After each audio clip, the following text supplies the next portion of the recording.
자, 그러면 이제 여러분들과 벡터 곱에 대해서 한번 생각을 해볼게요. 우리는 이 벡터 곱에 대해서 한번 정의를 한번 내려보고, 그리고 또 하나 풀이 과정에 대해서 한번 생각을 해봐야 돼요. 이번 시간에 할 학습 목표는 바로 이 벡터 곱에 대한 것을 이해를 하는 게 학습 목표예요. 그러면 여기에서 한 가지를 생각을 해봐야 돼요. 우리는 벡터 곱을 왜 이해를 해야 될까요? 도대체 어디에다 쓰려고 벡터 곱을 이해를 해야 될까요? 이거는 여러분들이 좀 전에 배웠던 토크에 대한 생각을 해보면 쉽게 이해를 할 수가 있어요. 그래서 우리가 토크를 제대로 이해를 하려면은 여기에 벡터 곱이라고 하는 거를 여기를 정의를 할 수가 있어야 되고, 그리고 또 하나 이걸 이용해서 문제를 계산할 수가 있어야 돼요. 자, 그러면 여러분들은 이제 확실하게 도대체 우리가 벡터 곱이라고 하는 거를 왜 배워야 된다라고 하는 거에 대해서 이제 의미부여까지 해서 확실하게 잘 이해가 갔을 거예요. 그러니까 그 의미 자체는 다음과 같은 거예요. 왜냐면 토크라고 하는 거에 정의가 토크 타워라고 이렇게 쓰는데 이게 R 크로스 F 형태로 되어 있어요. 그리고 여기에 가이곱이라고 하는 게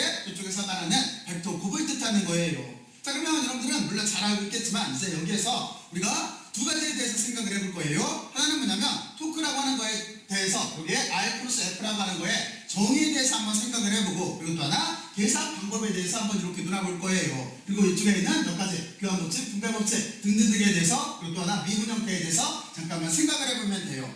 자, 그러면 여러분들은 이제 수업 목적에 대해서는 잘 이해를 했을 거라고 생각을 하고, 이렇게 크로스 프로덕트 형태로 썼을 때는 항상 어떤 걸 주의를 해야 되는 거냐면 여기에 있는 가이곱이라고 하는 이게 벡터 곱이잖아요. 이 곱에 대해서 생각을 해야 되는데 여기서 관건은 뭐냐면 방향에 대해서 꼭 생각을 해봐야 돼요. 이 가이곱이 방향을 뜻해요. 근데 이 방향은 어떤 거의 방향인 거냐면 여기에 있는 토크의 방향이 되는 거예요. 그러면 여러분들은 토크의 방향을 어떻게 결정을 해주면 되는 거냐면 손으로 해보면 돼요. 물론 기준은 오른손 기준이에요. 그래서 여러분들은 어떻게 가르치면 되는 거냐면 만약에 예를 들어서 A 크로스 B라고 한다면 A 벡터 방향을 검지로 가리켜요. 그리고 B 벡터 방향을 중지로 가리켜요. 그러면 이렇게 가리키게 되면은 엄지손가락 방향이 이게 토크의 방향이 되는 거예요. 이거죠? 바로 이런 식으로 되는 거예요. 자, 그래서 여러분들은 이렇게 입체적이라고 하는 걸 꼭 이해를 하고 있어야 돼요. 지금 손가락을 여러분들이 만들어서 이렇게 보게 되면은 손가락 자체가 서로 직각관계로 입체적이잖아요. 바로 이 점을 꼭 이해를 해야 돼요. 여러분들은 다음과 같이 이렇게 고려를 해놓고 나서, 그러니까 쉽게 말해서 토크의 방향이라고 하는 자체는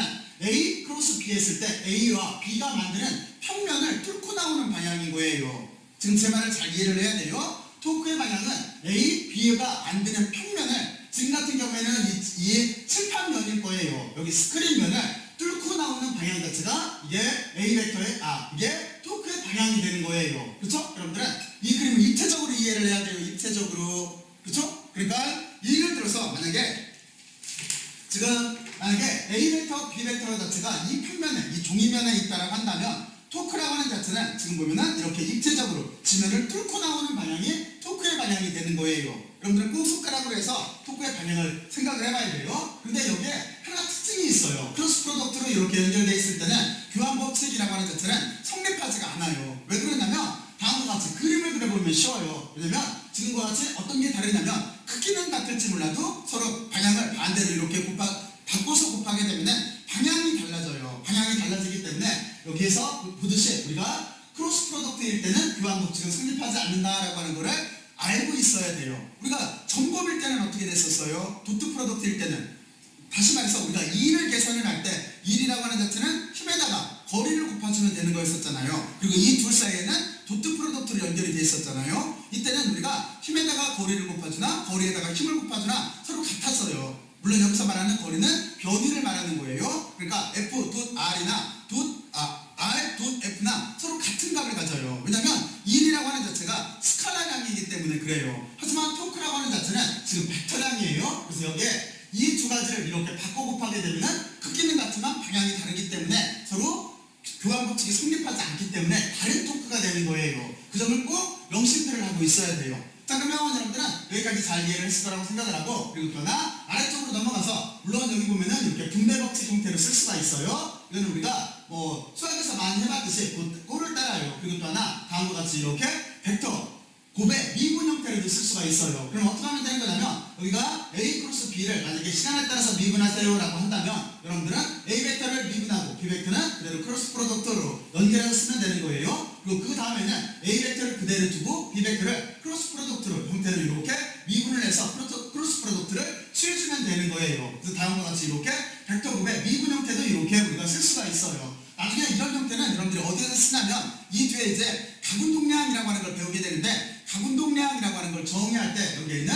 벡터 굽의 미분 형태를 이렇게 쓰게 돼 있어요. 그래서 지금 겸사겸사 여러분들이 여기를 이렇게 알아놓고 있으면 될 거예요. 자, 그리고 물론 여기에서 이제 크로스 프로덕트라고 하는 거의 크기는 A의 크기에 B의 크기에 사인 세타꼴로 된다라고 하는 거는 여러분들이 이제 잘 이해를 했을 거라고 생각을 하고, 자, 이거 같이 우리는 이제 크로스 프로덕트라고 하는 걸 정의를 했어요. 자, 그러면 이제 하나 남은 게 뭐냐면 직접 계산을 해봐야 돼요. 아래쪽처럼 이렇게 계산을 해봐야 되는데, 이 계산하는 과정에 대해서 지금 제가 여기에다가 간단하게 이렇게 설명을 해줄게요. 그리고 단위 벡터라고 하는 자체는 우리가 x, y, z축으로 잡고 거기에 따른 단위 벡터를 i, j, k로 이렇게 잡을 거예요. 바로 이런 조건 내에서 우리가 한번 직접 한번 계산을 해보죠. 자, 그래서 여러분들은 여기를 어떻게 정의를 할 거냐면, 일단은 여기 예를 한번 들어볼게요. 만약에 예를 지금은 일단은 그냥 수학적으로 먼저 접근을 할게요. 그래서 우리가 A 벡터라고 하는 자체를 어떻게 정의를 할 거냐면, A 벡터의 X축 방향의 크기에다가 이렇게 단위 벡터가 있다라고 생각을 하고, 또 하나 A 벡터의 Y축 방향의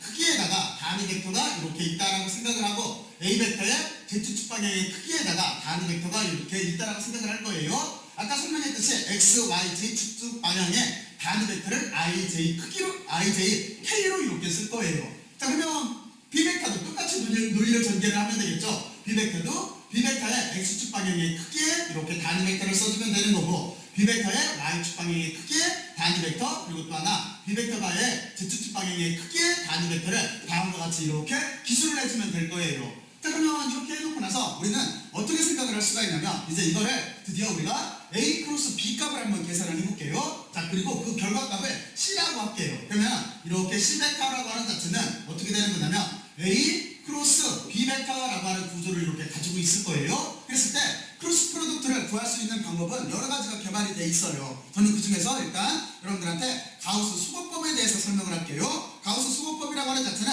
행렬로 만들어 놓고 나서 이거를 수거해 나가는 방법인 거예요. 자, 그래서 여러분들이 결과를 이용해서 계산하면 쉬워져요. 그러니까 여기를 잠깐만 살펴봐요. 그랬을 때 우리는 이거를 어떻게 쓸 수가 있는 거냐면, 가우스 수거법에서는 여기를 이렇게 디터미넌트를 만들어요. 디터미넌트를 이렇게 행렬꼴로 만들어요. 그리고 제일 윗줄에다가는 단위 벡터를 써주는 거예요. 여기가 I, J, K꼴을 이렇게 써주는 거예요. 그리고 두 번째는 어떤 걸 써주는 거냐면 A 벡터의 크기를 써주는 거예요. 여기는 A 벡터의 크기예요. 그러면 지금은 이렇게 되겠죠. 여기는 A의 X에, 여기는 A의 Y에, A의 Z라고 이렇게 크기를 써주면 되는 거예요. 그리고 세 번째 줄에는 뭘 써주면 되는 거냐면 B 벡터의 크기를 써주면 되는 거예요. 그러니까 여기는 어떻게 되는 거냐면 B의 X에, B의 Y에, B의 Z꼴로 다음과 같이 이렇게 써주면 될 거예요. 그렇죠? 여러분들은 여기까지 이해갔죠? 자, 그리고 이제 조금 전에 제가 수거법이라고 그랬어요. 수거법을 쓸 때는 I, J, K를 중심으로 우리가 이렇게 더하기 표시로 지워나가면 돼요. 자, 그러면 지금부터 봐요. 여기를 우리가 어떤 식으로 이걸 계산을 하는 거냐면, 이렇게 계산을 했을 때 우리는 다음과 같이 계산을 해주면 돼요. 첫 번째, 우리가 이렇게 X축 방향의 단위 벡터를 써주고 나서 여기를 먼저 계산을 하면은 여러분들은 다음과 같이 지우면 돼요. 여기를 이렇게 I를 중심으로 지워요. 그러면 우리가 여기 보면은 2x2, 다시 말해서 2 곱하기 2라고 하는 행렬이 생겼어요. 그럼 이 값은 여러분들이 알아요. 우리가 만약에 어떤 행렬 디터미넌트 안에 A, B, C, D가 있다라고 한다면 여기 값은 A, D에다가 빼기 B, C를 해주면 되는 거예요. 그렇죠? 바로 그거랑 똑같아요. 그러니까 이렇게 곱하고 여기를 이렇게 곱해서 빼주면 되는 거예요. 그러니까 이 결과는 어떻게 되는 거냐면 여기가 A에 Y에 B에 Z가 나올 테고 빼주면 되는 거예요. A에 Z에 B에 Y를 다음과 같이 곱해서 빼주면 되는 거예요. 자, 그러면 이제 우리는 하나에 이렇게 값을 계산을 했어요. 이제 두 번째로 만약에 J축 방향을 계산하고 싶다고 한다면 여기를 조심을 해야 되는데, 여기를 저는 -4로 이렇게 쓸게요. -4로 이렇게 쓰고 이쪽에다가 J라고 이렇게 붙일게요. 여기가 -4가 붙는 이유는 여인수라고 하는 것 때문에 그래요. 근데 그거에 정의 자체가 어떻게 되어 있는 거냐면 여기가 -1이라고 하는 거에 이쪽에 I 플러스 J꼴로 되어 있어요. 그러면 이게 위치 정보는 여기는 여러분들이 만약에 어떤 행렬이 있다라고 했을 때, 행렬이 이렇게 있다라고 했을 때 여기는 A의 1, 1, 여기는 A의 1, 2, A의 1, 3꼴로 쓸 수가 있을 거예요. 나머지도 똑같아요. 이렇게 썼을 때 여기 보면 ij가 여기에 있는 a의 원본을 뜻해요. 그러면 여기는 어떻게 되겠어요? 만약에 첫 번째라고 한다면 예를 들어서 바로 이걸 방법을 이용을 해서 앞에 있는 여기에 있는 부호를 여기와 여기에 있는 부호를 결정을 한다라고 한다면 첫 번째 a의 원본이 있을 때는 여기를 어떻게 써주면 되는 거냐면 다음과 같아요. 마이너스 1에 여기가 ij가 1이기 때문에 여기는 1 더하기 1이 돼요. 그러면 이거는 짝수가 되는 거죠. 그래서 여기는 플러스가 나오는 거예요. 근데 만약에 예를 들어서 두 번째 거 a의 원투라고 한다면 똑같은 논리에 의해서 마이너스 1을 쓰면 되는 거고 그러니까 여기 기호 처리를 a의 ij로 이렇게 해주면 돼요. 그렇죠? 자 그랬을 때 여기는 일단 1 더하기 2인 거죠. 그러니까 여기는 1 더하기 2가 되기 때문에 여기는 어떻게 돼요? 여기는 그 3승이 되기 때문에 여기는 마이너스 1이 나오는 거죠. 그리고 이쪽을 계산을 하게 되면 여기는 위치 정도가 1하고 3이기 때문에 1의 3별이기 때문에 그렇죠? 그 바로 그 뜻인 거잖아요. 그러니까 여기는 이렇게 마이너스 1에다가 1 더하기 3이면은 짝수가 나와서 플러스 값으로 이렇게 쓸 수가 있어요. 여러분들이 다음과 같이 이렇게 참고로 이렇게 알고 있으면 돼요. 이 부분은 그래서 이 부분을 참고로 이렇게 알고 있고 나머지 값을 전개를 해보면 바로 이 이유 때문에 여기 있는 이 이유 때문에 여기까지가 아니죠. 바로 여기에서 이렇게 마이너스가 나오게 된 거예요. 자 그러면 여러분들은 여기 이 부분을 잘 이해를 했을 거예요. 자 그리고 이제 우리가 j 쪽을 계산을 해주면 이렇게 되겠죠. j 쪽을 계산을 해주게 되면은 여기는 다음과 같이 이렇게 해서 이쪽을 j쪽 방향을 이렇게 지워주면 되는 거예요. 그리고 우리는 똑같이 여기를 이렇게 곱하고 여기를 곱해서 빼주면 되는 거예요. 그러면 여기 결과는 이렇게 되겠네요. 이렇게 곱했으니까 a의 x에 여기가 b의 y가 아니라 z인 거죠. b의 요값인 거니까 b의 z가 될 테고 그리고 둘을 곱해서 빼주면 되는 거예요. 여기는 a의 z에 b의 x를 이렇게 곱해서 빼주면 돼요. 자 그러면 누비가 됐고 그 다음에는 부호가 어떻게 돼요? 요 값에 의해서 여기는 플러스가 되겠죠. 그러니까 여기는 플러스 값이 이렇게 되고 이쪽에 그 Z축 방향의 단위 벡터 K가 이렇게 붙을 때고 그러면 여기는 어떻게 하면 되겠어요? K를 중심으로 이렇게 소거를 하면 되겠죠. 이렇게 소거를 하고 이렇게 두 개를 곱하고 여기를 곱해서 빼주면 돼요. 그러면 여기는 이렇게 되겠네요. 여기는 어떤 꼴이 되는 거냐면 여기는 A의 X에다가 B의 Y를 곱하고 그리고 또 하나 A의 Y에다가 B의 X를 곱해서 빼주면 되는 거예요. 이게 지금 여기에 있는 크로스 프로덕트를 가우스 수거법에서 의해서 푼 결과인 거예요. 근데 이게 복잡해 보여도 실제 계산을 해보면은 여기가 별게 아니에요. 직접 계산을 해보면 자 그러면 여러분들이 먼저 여기까지 이거 도대체 어떻게 계산을 하는구나 라고 하는 거를 먼저 한번 이해를 이렇게 한번 해보세요. 여기를 한번 이해를 해봐요. 이해를 해봤어요? 그렇죠? 그러면 여러분들은 이렇게 해놓고 나서 이제 한번 문제를 다뤄볼게요. 여기다 문제 하나를 풀어보면 여러분들 정도면 여기를 금방 이해를 할 거예요. 문제는 제가 지금 임의로 줄게요. 어떻게 줄 거냐면 힘이라고 하는 벡터는 여기에다가 그냥 간단하게 지금 개념을 이해를 할 거니까 여기가 그냥 단위 벡터를 이렇게 붙이고 크기를 붙여서 다음과 같이 이렇게 쓸게요. 자 그리고 이쪽에 또 하나 우리가 여기서 보면은 힘이 있어야 되지만 또 하나 R이라고 하는 여기 그 회전축부터 회전축 고정된 회전축부터 힘이 가해지는 데까지 그 거리인 거잖아요. 작용점까지 거리 거기를 여기도 그냥 임의로 줄게요. 여기를 우리가 만약에 3i 그리고 또 하나 2j 그리고 또 하나 이쪽에 그냥 마이너스를 붙여볼까요? 여기 j자를 좀 더 명확하게 써줄게요. 그리고 여기는 마이너스 만약에 k라고 이렇게 놓는다라고 한다면 그렇죠? 이렇게 놓았을 때 우리가 만약에 여기서 문제를 만약에 이런 구조에서 토크를 구하시오라고 한다면 여러분들은 어떻게 구하면 될까요?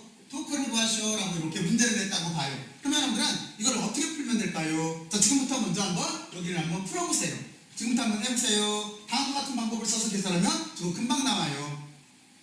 해봤어요? 자 그러면 여러분들은 토크를 계산을 하라고 했기 때문에 다음과 같이 써주면 돼요. 일단은 토크라고 하는 자체는 여기서 조심할 게 있어요. 어떤 걸 조심해야 되는 거냐면 문제 조건에서는 지금 힘이 먼저 나와 있어요. 하지만 우리가 토크의 정의가 R 크로스 F예요. 그렇기 때문에 여러분들은 꼭 R을 앞에다 먼저 써줘야 돼요. 여기에서 그랬어요. 두 개를 바꿔 쓰게 되면은 교환 법칙은 성립하지 않는다고. 그 점을 명심하고 있어야 돼요. 그래서 우리가 R 플러스 F라고 하는 정의를 써주면 되는 거고 그러면 우리는 여기를 이렇게 디터미넌트를 만들 수가 있겠죠? 여기를 헬라스를 만드는 거예요. 그럼 여기는 이렇게 i가 있을 테고 단위 벡터 i, j, k가 이렇게 있을 테고 그리고 나서 우리는 두 번째 줄에 줄에다가 뭐를 써줘야 되는 거냐면 R 벡터의 크기를 써줘야 돼요. 여기가 R 벡터의 크기를 써줘야 되는 거예요. 여기다가 R 벡터의 크기라고 여기 아래쪽에다가 조그맣게 이렇게 쓸게요. 크기를 써줘야 되는 거예요. 그러면 R 벡터는 지금 이거예요. 그러니까 여러분들은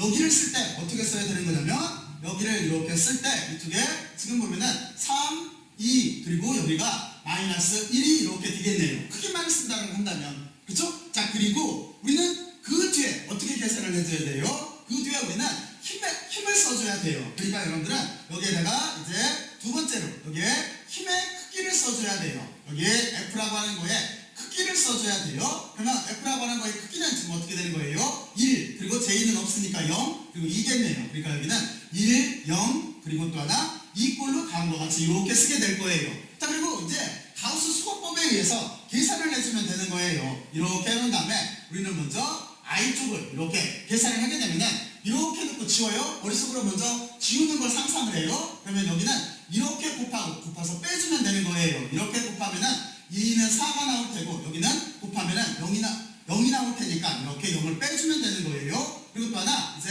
J쪽을 계산을 할 때 여기를 플러스로 쓰지 말고 저는 여기를 마이너스로 이렇게 쓸게요. 만약에 여기를 플러스로 쓰고 싶다고 한다면 여러분들은 이 두 값을 바꿔주면 돼요. 여기를 플러스로 쓰고 싶다면 플러스로 쓰려면 이 두 값을 바꿔서 써주면 돼요. 근데 저는 여러분들한테 처음에 설명한 대로 여기를 이렇게 연수에 의해서 마이너스를 붙여서 이렇게 써줄게요. 자 그러면 여기도 머릿속으로 이렇게 지워봐요. 그러면 여기 곱하면은 3이 6이 나올 테고 그렇죠? 그리고 여기를 빼주면 돼요. 빼주면은 여기가 빼줬는데 마이너스가 있으니까 플러스 1꼴로 다음과 같이 이렇게 나오겠네요. 자 그리고 이제 K쪽 방향을 이렇게 계산을 하면 돼요. K쪽은 지금 어떻게 되는 거냐면 이렇게 지우게 되면은 곱하면은 0이 나올 테고 그렇죠? 그리고 여기를 곱하면은 여기가 마이너스 2꼴이 이렇게 나올 거예요. 자 그러면 여러분들 여기까지 이해가 갔죠? 자 그래서 이 값을 계산을 하면은 여기는 이렇게 크기 먼저 써주면은 4하고 여기가 단위 벡터가 이렇게 붙을 때고 그리고 여기는 어떻게 되겠어요? 7이라고 하는 크기가 있고 단위 벡터를 써주면 되는 거고 여기는 어떻게 되겠어요? 마이너스 2가 있고 여기는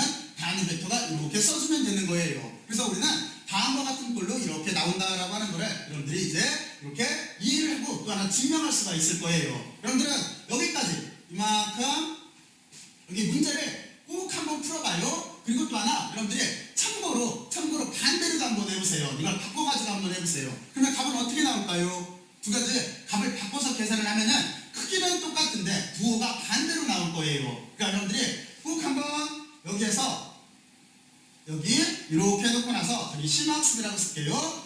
여기 심화학습은 간단해요. 간단한데 이해를 하기 위한 거예요. 만약에 여러분들이 이렇게 한번 계산을 해보세요. 여기를 힘 곱하기 여기 거리로 이렇게 한번 계산을 해보세요. 이때 뭐가 나오는지를 한번 보세요. 그러면 틀림없이 이때 값 자체는 이 값하고 위에서 계산한 값하고 반대값이 나올 거예요. 그러니까 여기는 마이너스 4i가 나올 테고 이쪽은 플러스 7j가 이렇게 단위 벡터가 붙을 때고 플러스 2k로 이렇게 단위 벡터가 나올 거예요. 무슨 얘기냐면 여러분들이 이렇게 계산을 해보게 되면은 여러분들은 이거를 알 거예요. 어떤 거냐면 다시 말해서 R 크로스 F를 계산한 거하고 그리고 또 하나 F 크로스 R을 이렇게 계산을 한 거는 서로 교환법칙에 성립하지 않는다라고 하는 여기 이 부분을 꼭 조심해야 돼요. 여기를 여러분들은 이렇게 이해를 할 수가 있을 거예요. 이 부분을 반드시 이해를 하고 있어야 돼요. 그래야 나중에 여러분들이 토크를 계산할 때 실수를 하지 않아요. 두 가지는 서로 같지 않아요. 무슨 얘기냐면 크기는 같을지 몰라도 4, 7, 2, 4, 7, 2 크기는 같을지 몰라도 방향 자체는 반대가 되는 거예요. 여기는 플러스 마이너스 마이너스 여기는 마이너스 플러스 플러스로 이렇게 반대 부호에 나오게 돼 있어요. 그래서 여기를 한번 꼭 계산을 해보고 여러분들은 여기에 교환법칙이 성립하지 않는다라고 하는 거 여러분들은 반드시 이해를 하고 있어야 돼요. 자 그러면 여러분들은 여기까지 틀림없이 잘 이해를 할 거예요. 자 그러면 여러분들이 등등등 하는 문제도 만들어서 꼭 한번 더 연습들을 한번 해보세요. 여기 토크를 계산하는 거는 여러분들이 여러 단계에서 쓰여요. 이렇게 계산하는 방법은 여기를 꼭들 숙지들 해놓기를 바래요. 자 그러면 열심히들 들으시고 고맙고 수고들 많이 했어요. 수고했어요.